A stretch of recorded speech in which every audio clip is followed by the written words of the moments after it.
See, this is me, Boba Fett.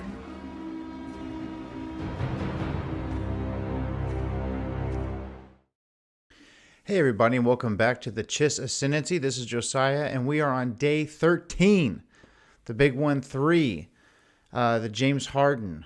I mean, I'm from Houston, so we kind of have a love-hate relationship with James, but you're on day 13 of 30 Days of Boba Fett, and today I want to talk about Boba Fett, the reluctant ruler of Mandalore. That's right. In canon right now, we have this power struggle between apparently the Empire and obviously Bo Katan wanted the Darksaber to take the throne back, but now there's this sticky situation where Din Djarin has the Darksaber, and what does that mean? So, looking back into Legends history, the Mandalore was not something that was ruled because of the Darksaber. This is pre-Darksaber days, I want to say. As at least it's for sure pre-Darksaber days as far as that being the thing that made you rule Mandalore. But in Legends, Boba Fett was, although reluctantly at first, was the ruler and the uniter of the clans of Mandalore. So things were a little bit different in Legends. There was never a moment where the Mandalorians were completely defeated by the Empire. And the reason that was the case was because there was never really a time where they took over Mandalore. There was the Mandalorians, for the most part, fought for the Separatists during the Clone Wars. And then once the Imperial occupation took place, there was not a large group of Mandalorians like we have in canon today with Clone Wars and Rebels and such. It was very much more tribal, more separate. Mandalorians were way fewer and farther between, similar to what we see in Mandalorian season 1.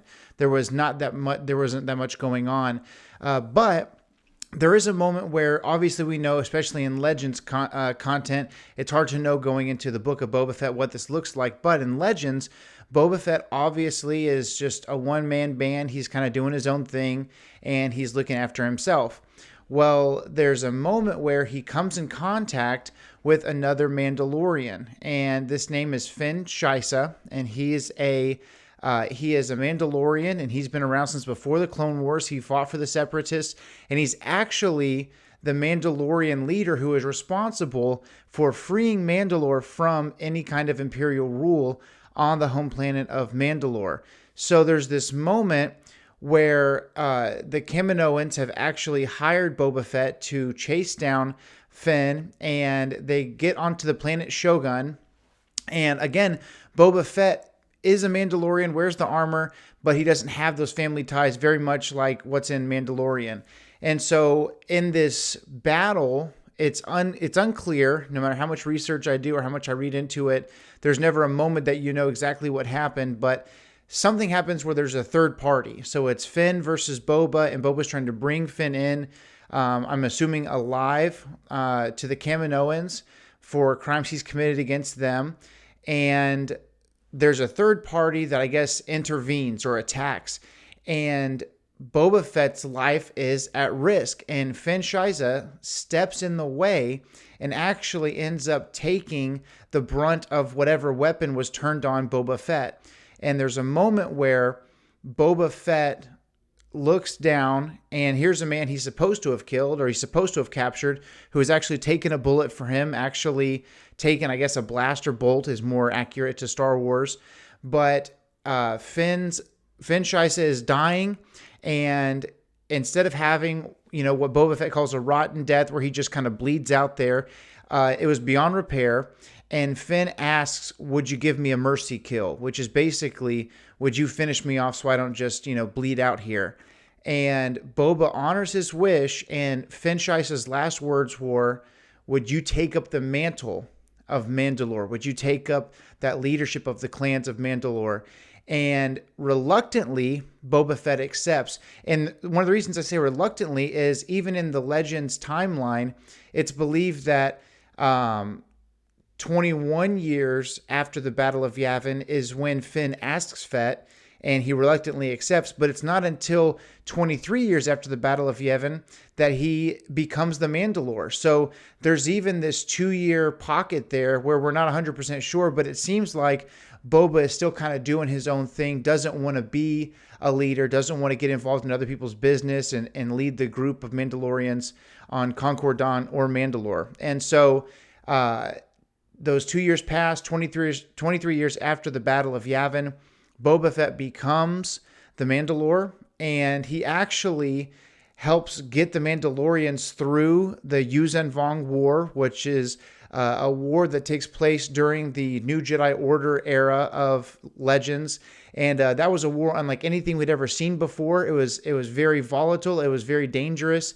And the most important and dangerous thing about it was that it was unlike any war prior. And he safely got the Mandalorians through that, safely got the Mandalorians through the Second Galactic Civil War, and is really, by the end of his time as Mandalore, there's never a moment in Legends, especially since Lucasfilm and all that was bought out by Disney, there's never a moment of Boba Fett's death in Legends.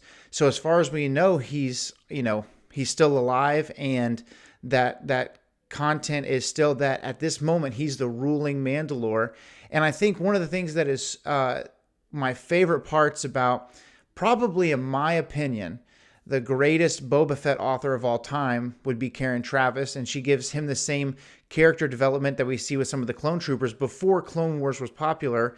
But Miss Traviss writes him in the Legacy of the Force series and in the book Revelation, which is the second to last book. It's 8 out of 9.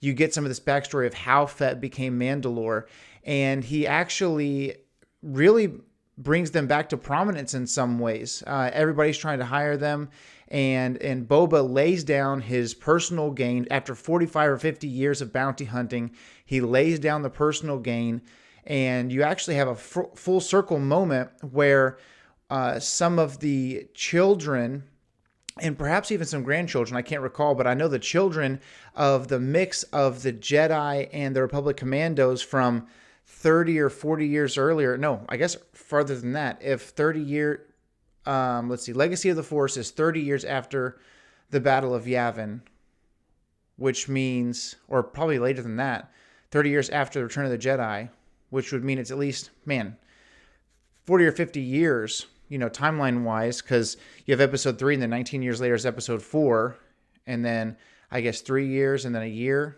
So basically 20, 25, 50 or 55 years. So it's got to be the children and grandchildren, long story short, of the Republic Commandos and some of their Jedi counterparts that escaped Imperial takeover and have their own life. And he even begins to work with them. And so by the end of the Legacy of the Force series, he's actually working and has some aid in getting away from the physical ailments of the cloning and all those things. But the point being that Boba Fett, one of his greatest accomplishments is not just bounty hunting, not capturing Han Solo. Of course, the duel with Darth Vader is a huge one, but reestablishing the Mandalorian people and bringing about maybe not the Mandalore of old style, but bringing about their prominence, and everyone's vying for their attention. Everyone's vying for their use and for their abilities. And part of that is because of the leadership that Finn Shisa handed over to Boba Fett. And there's something that Finn is quoted as saying, which is, if you only look after your own hide, are you really a man? And I really think that Boba Fett took that to heart. So I hope that that's something you didn't know about Boba Fett. By the end of his life, he was the ruler of Mandalore. And I guess that's why I'm not so reluctant to imagine maybe there's a roundabout way that happens in canon. Who knows? But yeah, Boba Fett, reluctant ruler of Mandalore. I hope that's something that you didn't know. Maybe you learned today. If you like this video, please subscribe to our channel, like this video, share it, follow us on Instagram and Twitter and all those things. And I hope you have an amazing day, and may the Force be with you.